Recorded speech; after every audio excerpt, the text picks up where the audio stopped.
100 jours de prière, 100 ans de la division interaméricaine. Amis de la fête de chasse, bonjour, bonsoir.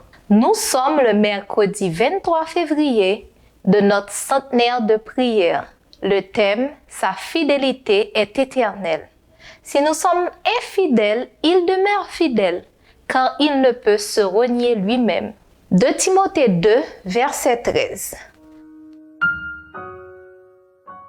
Nous sommes en possession de tout ce que nous pouvons souhaiter pour nous inspirer notre foi et confiance en Dieu. Quand un roi terrestre voulait donner à ses sujets le meilleur gage de sa véracité, il livrait son fils comme otage, dont la libération devait suivre l'accomplissement de la promesse.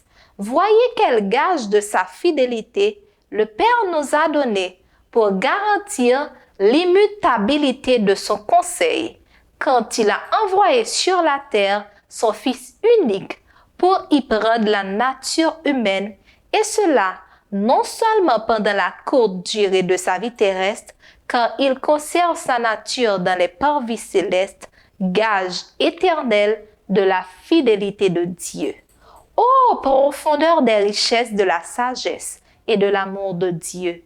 Voyez quel amour le Père nous a témoigné pour que nous soyons appelés enfants de Dieu. 1 Jean 3, verset 1er. Dieu est toujours si fidèle à notre égard. Ne le tenons pas pour acquis en manquant de foi en lui. Il est fidèle à ses promesses. Alors, restons-lui fidèles comme il nous reste fidèle. Êtes-vous parfois infidèle à Dieu? Vous arrive-t-il de vaciller dans votre confiance en Dieu? Rappelez-vous que malgré nos faiblesses humaines, Dieu nous est toujours fidèle et qu'il ne peut renier sa fidélité à notre égard. Priez pour l'effusion du Saint-Esprit dans nos vies afin que nous puissions lui rester fidèles. Priez pour que les membres de notre famille et nos amis proches soient fidèles à Dieu. Priez pour les membres d'Église vivant au Venezuela. Priez pour qu'il y ait une croissance de l'Église, un engagement accru envers Dieu et le service, ainsi que la ponctualité et la régularité dans la fréquentation de l'Église. Priez pour les pasteurs et les évangélistes laïcs. Priez pour les membres de notre Église, en particulier pour les campagnes d'évangélisation régionale au Mexique, en Colombie, au Venezuela et dans les régions francophones, afin que l'Esprit de Dieu les accompagne.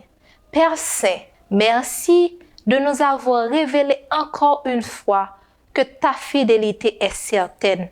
Merci Seigneur de nous insister par ton Saint-Esprit à être fidèles à toi. Merci de nous accompagner et de nous témoigner ta fidélité dans les régions où l'évangélisation est difficile. Merci pour tout ce que tu es pour nous. Aide-nous à être fidèles dans notre engagement envers toi. Au nom de Jésus. Amen.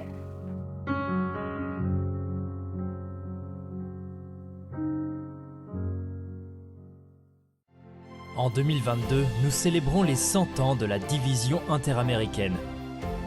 Nous voulons fêter ça ensemble avec les programmes spéciaux que nous avons pour vous, en direct des médias sociaux de votre union. Rejoignez-nous. Sabbat 8 janvier, service de consécration. Vendredi 15 avril, service de culte familial. Mercredi 11 mai, service de réflexion. Et en octobre, ne manquez pas la grande célébration. Vous êtes une partie importante de notre histoire. Célébrons sa providence et affirmons nos valeurs. Rejoignez-nous le dernier jeudi de chaque mois pour le programme Leadership Talk. C'est là qu'un panel de dirigeants informés de l'Église adventiste du 7e jour répondra aux questions et problèmes urgents auxquels ils sont confrontés. 1. Membres de l'Église. 2. Les employés de l'organisation de l'Église adventiste du 7e jour. Et 3. Employeurs organisationnels de l'Église adventiste du 7e jour. Nous répondrons à vos questions sur questions relatives aux membres de l'Église, questions de politique organisationnelle, questions relatives à l'emploi, questions générales de l'organisation et autres questions pertinentes. Envoyez vos questions maintenant, allez-y. http://leadership.interamerica.org. Rappelez-vous, http://leadership.interamerica.org. Leadership Talk est un programme de l'Église adventiste du 7e jour de la division interaméricaine.